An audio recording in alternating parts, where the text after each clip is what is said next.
So about a year ago, I did a video of me solving the Rubik's Cube using beginner method. And since that was about a year ago, obviously I progressed a lot more and gotten better and faster. So I'm going to do a solve now to see how much faster I've actually gotten.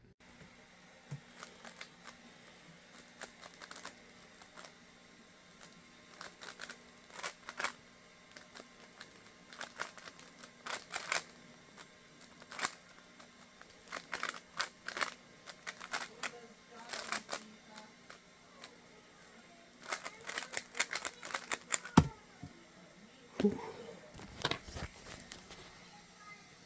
20.84. Huge improvement since I've started, and I'm actually really surprised how that solve turned out. So let me know in the comments if you want to see any more cubing videos of any kind, like solving some puzzles that I haven't tried to solve before, or just some fun cubing challenges. If you have any recommendations, please let me know. See you guys later.